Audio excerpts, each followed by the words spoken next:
कहानी रही है कि हमेशा ही धर्म के मार्ग पर चलने वालों को परसिक्यूशन का सामना करना पड़ा। They were killed, they were murdered, they were persecuted, they were imprisoned, they were poisoned, they were hanged, they were crucified. Isa को देखो, सूली चढ़ा दिया। मंसूर को सूली लगा दी। गुरु अर्जन देव, गुरु तेग बहादुर शहीद कर दिए गए। सोते हुए लोगों की संख्या बहुत बड़ी है, जागे हुए बहुत कम होते हैं। इसलिए जब जब कोई इन सोते हुओं में कोई जागा हुआ आ जाता है ना, तो सोते हुए उसको मारते हैं कि तू क्यों आया। और धर्म पर चलने वालों ने हमेशा ही अपने ऑप्रेसर्स को, जिन्होंने उनको सताया, जिन्होंने उन पर जुल्म किया, उनको क्षमा दान दी, बड़े मजे से गर्दन कटवा ली, कोई बात नहीं। ईसा सूली पर टंगे हैं, और जब सैनिक ने उनकी छाती में भाला मारा, भाले की नोक जब लगी है, तो मुख से आह नहीं, मुख से प्रार्थना निकली कि हे प्रभु, इनको क्षमा करना, ये जानते नहीं ये क्या कर रहे हैं। शिकवा नहीं, शिकायत नहीं, लपसी रखे।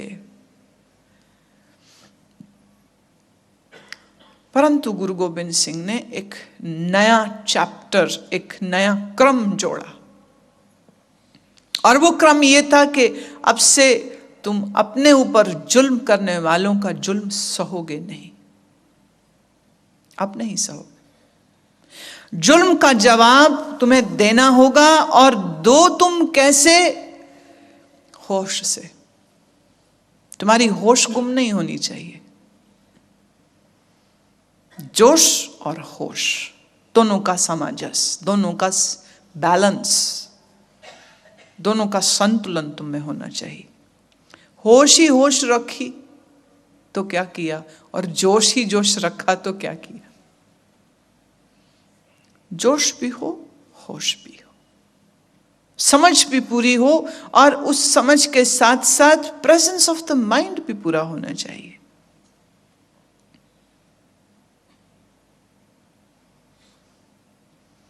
जिस देश में बुद्ध के वचनों पर पालन होता था, जिस देश में महावीर के दिए वचनों अहिंसा परमो धर्म पर मनन होता था, याद रहे, फिर उसी देश की ये विडंबना भी रही है कि वही देश 600 साल से अधिक गुलाम रहा है।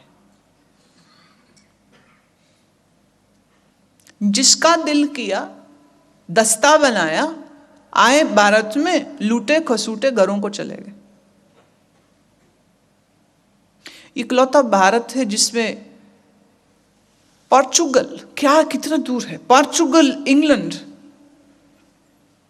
ईरान, अफगानिस्तान, नाम लीजिए, हर देश का लुटेरा आया, दस्ते बनाकर आया, इस देश को लूटता, खसूटता, अपने देशों को लौट जाते, यहाँ का धन धान्य, यहाँ की स्त्रियों को लेकर।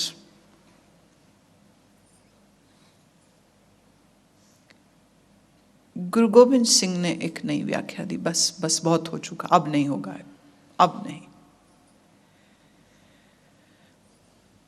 ऐसे भी भारत के नॉर्थ में बैठे हैं, सब लोग उधर ही से तो आते थे, उनका कोई नहीं। अब हमसे 2 हाथ पहले करोगे, अंदर तब जाओगे। यूं होता पूरे देश में से कभी लूट खसूट करके ये लोग जब निकलते अपने कबीलों को, अपने दस्तों को लेकर, और इनको खबर हो जाती, सिंहों को खबर हो जाती कि अपने देश को लूट के, अपने देश की बेटियों को गुलाम बना के, रस्सियां बांध के ले जाया जा रहा है कि ताकि उन्हें वहां बेच दें या उनको अपने हमाम में शामिल कर लें, दासियां बना लें,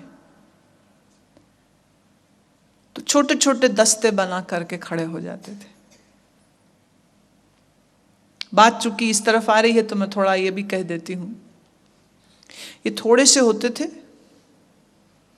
और सेना बड़ी होती थी। गुरु का दिया इतना जोश था, प्लानिंग कर लेते थे, और प्लानिंग का हिस्सा यह रहता था कि रात 12 बजे हल्ला करेंगे। हल्ला बोल, हमला, हल्ला माने शोर करना, तो हमला नहीं कहते थे, हल्ला बोल। 12 बजे, 12 बजे क्यों? सैनिक अयाशी से भरे हुए, खाए पिए थके, जब सो रहे होंगे, उनकी कल्पना में भी ना होगा कि इस समय पर भी कुछ हो सकता है। ठीक 12 बजे जब नींद गाढ़ी हो जाती ना बंदे की, ठीक उस समय पर हमला करते। और रात के अंधेरे में इस तरह हमला होता, उन्हें पता भी नहीं चलता। लूट का धन, लूट का खजाना वो भी बचा लेते। जिन स्त्रियों को वो गुलाम बना करके ले जाना चाह रहे होते, वो उन स्त्रियों को भी बचा लेते। गुरु गोविंद सिंह का यह आदेश था, मेरा सिंह किसी भी पराई स्त्री को कभी बुरी नजर से नहीं देखेगा। वो उसके लिए मां, वो उसके लिए बहन, वो उसके लिए बेटी होगी। ये दिए गए कमांडमेंट में से एक है, ये ऑर्डर है ये उसका।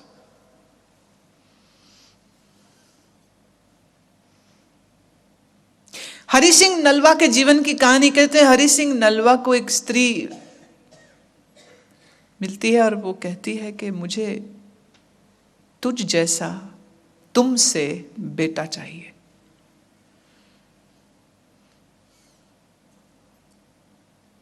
हरि सिंह नलवा ने कहा, मेरे जैसा मैं ही हूं, मुझी को बेटा बना ले, आज से तू मेरी मां।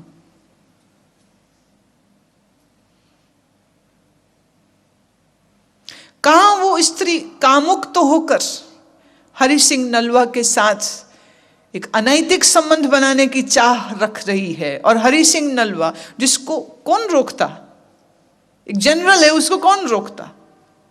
स्त्री खुद चल करके आ रही है, समर्पण करना चाह रही है, पर गुरु के दिए हुए उपदेश पे जो चलता है वो जानता है सर्वत्र देश है, मेरा मालिक सब जगह में मेरे साथ मौजूद है। और सिंह किसको कहते हैं? जो कमजोर नहीं है, जो शरीर और मन की कमजोरियों से घायल नहीं हो जाता है, वही सिंह होता है।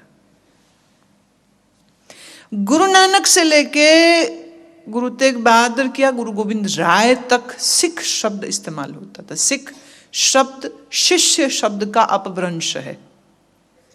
हिंदी का शब्द है शिष्य, वही पंजाबी में सिख हो गया। सिख, सिख माने जो सीखना चाहता है, सिख अ डिसाइपल। और गुरु गोविंद सिंह ने सिख को सिंह बना दिया। सिंह, शेर। 1.25 लाख से एक लड़ाऊं तबे गोविंद सिंह नाम कहाऊं, ये उनका बोल होता था कि मेरा एक सिंह 1 लाख दुश्मनों पर भारी पड़ेगा। इन चिड़ियों को मैंने शेर बना दिया,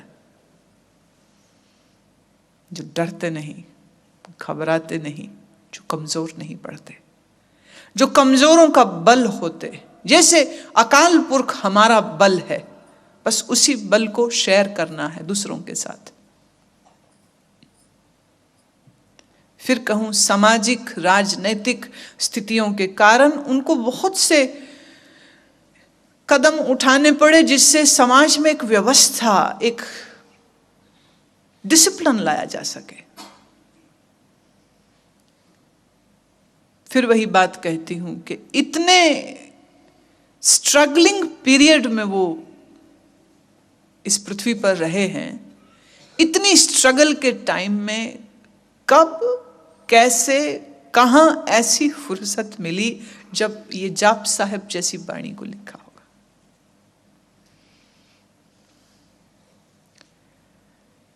और ये सिर्फ ये एक हिस्सा है, एक सिर्फ छोटा सा हिस्सा है उनकी रचनाओं का। इसी प्रकार तो प्रसाद सवैये अति सुंदर, उससे भी सुंदर अकाल उस्तत, एक रचना है जिसका नाम है अकाल उस्तत। और मैं कल कह ही चुकी हूं आपको कि जब आनंदपुर का किला रात को छोड़ना पड़ा, छोड़ने को तैयार नहीं थे ये,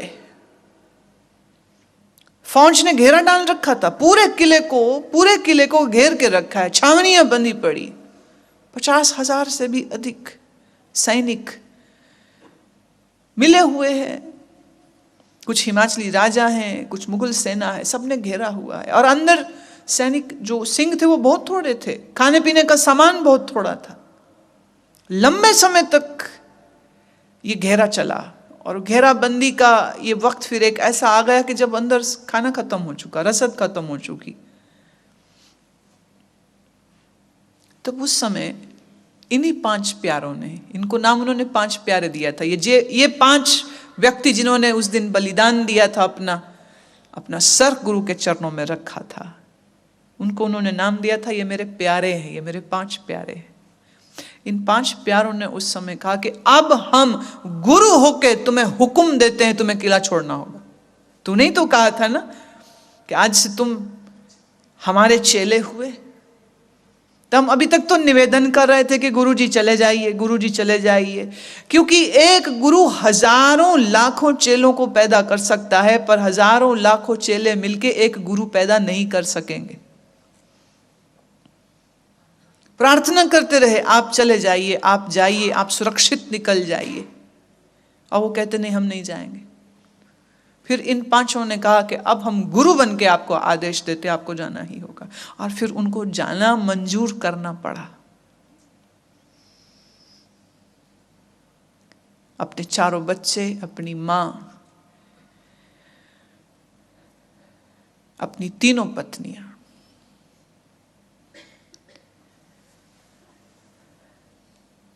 भाई संतोख सिंह जी ने 3 कही हैं।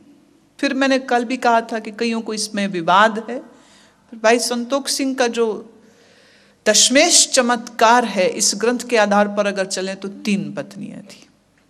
पहली का नाम माता जीतो, दूसरी का माता सुंदरी, तीसरा माता साहेब देवी, जिसको कई जगह साहेब देवा भी कहा गया।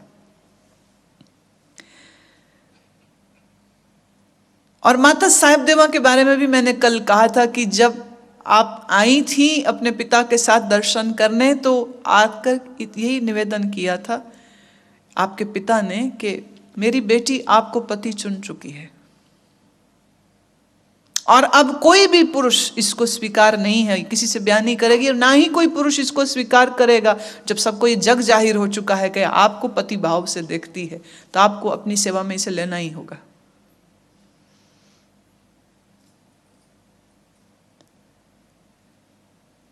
दशमेश चमत्कार इस ग्रंथ में ये चर्चा आई है कि उस समय गुरु गोविंद सिंह एकांत में माता साहेब देवा से बात करते हैं और कहते हैं कि देख तुम्हारी भावना, तुम्हारा प्रेम मैं समझता हूं, पर मैं तुमको बतला दूं, मेरे 4 पुत्र हो चुके हैं और अब मैंने संकल्प ले लिया है ब्रह्मचर्य का, तो किस आधार पे तू मेरे से विवाह करेगी?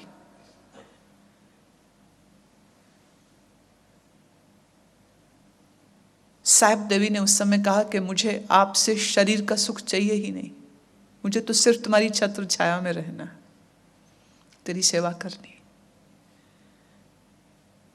तुम्हारी होकर रहना। नमो भोग भोगे, भोग का कोई यहां आमंत्रण नहीं, वो तो साफ कह रहे हैं मैं तो ले चुका, संकल्प ले चुका, मेरे लिए विवाह का कोई मायने नहीं रह गया। पर साहेब देवा के प्यार और उसके समर्पण को देख के उसे स्वीकार तो कर लिया, पर फिर यह भी कह दिया, और उसने कहा कि ठीक, मेरे लिए भी ये कोई मायने नहीं रखता है, मेरे लिए आपका सानिध्य काफी है। और जिस दिन बैसाखी के दिन जो अमृत पान कराने की, 5 प्यारे बनाने की जिस दिन घटना घटी है, ठीक उसी दिन साहेब देवा ने जब उस अमृत को तैयार कर रहे थे, खन्ना बाटा जिसको कहा जाता है, जब उसको तैयार कर रहे थे तो उसमें उसने बतासे डाले थे। संक्षेप में मैं फिर दोहरा दूं जो कल बात मैंने कही थी, और कहा था आज तुम जितना जोश दे दोगे इनको, जितनी वीरता इन लोगों को देने जा रहे हो प्रसाद में, उस वीरता में प्रेम भी रहे, प्रेम की मिठास। माता साहब ने वो प्रेम की मूर्त, प्रेम की मूर्त, प्रेम भी रहे, ये मीठे भी रहे। जोश शक्ति आते कड़वे हो जाते हैं लोग, तेरे सिंह कड़वे ना हो जाए, इसलिए ये बताशे डाल रही हूं। उन्होंने कहा ठीक, तू मेरे इस अमृत में बताशे डालती है, इन सिंहों को प्यार देती है, और प्यार के कारण ही तू उनकी ऐसी महत्वाकांक्षा, ऐसी मनोकामना रखती है कि ये मीठे भी हों, तो ले फिर आज हम भी तुमको कुछ देते हैं। मेरी दोनों पत्नियों से मुझको, मैंने उनको पुत्र दिए, शरीर से पुत्र दिए, बिंद से पुत्र दिए, तुमको मैं ये पुत्र देता हूं, जिनको मैं शब्द से जन्म दूंगा। आज ये शब्द से पैदा होंगे, मेरे नाद से पैदा जो होंगे, ये मेरे सारे बच्चे आज से तेरे बच्चे कहलाएंगे। आज भी जब अमृत पान कराया जाता है तब उस समय यही कहा जाता है कि आज से तुम्हारे पिता गुरु गोविंद सिंह और तुम्हारी मां माता साहिब देवान। एक बात और कहना चाहूंगी मैं, आज थोड़ा थोड़ा जिक्र मैंने गुरु गोविंद सिंह महाराज की पत्नियों का, और पहले दिनों में उनके पिता का जिक्र। आते सिटिंग्स में इनके बच्चे और इनकी माँ का जो चरित्र था, उस चरित्र के ओर भी जरूर मैं दृष्टि लेके जाना चाहूंगी, ताकि तुम्हें मालूम हो कि असाधारण व्यक्तियों के आसपास बड़े असाधारण लोग थे, और ये एक इकलौता ऐसा गुरु है। गुरु नानक भी गुरु है, पर गुरु नानक के बेटे गुरु नानक के नहीं हो सके थे।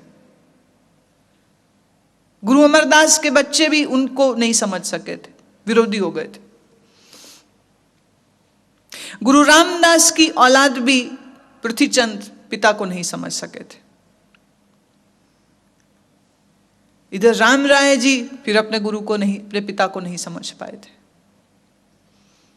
पर गुरु गोविंद सिंह एक ऐसे अनोखे गुरु हैं जिसका पिता बलिदानी है, गुरु है, जिसकी मां ब्रह्मवेत्ता है, जिसके चारों पुत्र वीर हैं, और पिता के वचनों को निभाने के लिए जान की कुर्बानियां दे जाते हैं हंसते हंसते।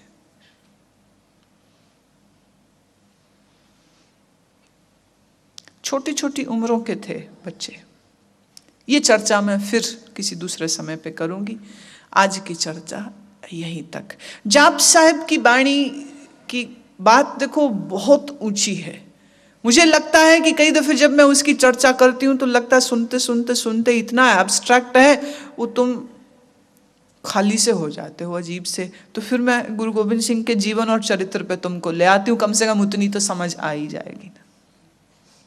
अगर उसके लिखे वचन और शब्द की समझ पूरी ना भी लगे तो कम से कम उनके जीवन से तो कुछ परिचय हो जाए, कुछ तो घुस जाए यहां पर, कुछ तो। बात बड़ी सूक्ष्म है जाप साहब की। मैं फिर कह दूं, जाप साहब आम आदमी के लिए है ही नहीं। जो गहरे ध्यान में उतरा है, जिसने अपने भीतर अध्यात्म की यात्रा की है, उन लोगों के लिए इससे सरस और कुछ नहीं हो सकता, इससे प्यारा और कुछ नहीं हो सकता है। तो जाप साहब की बाकी पंक्तियों को हम अगली सिटिंग में लेंगे।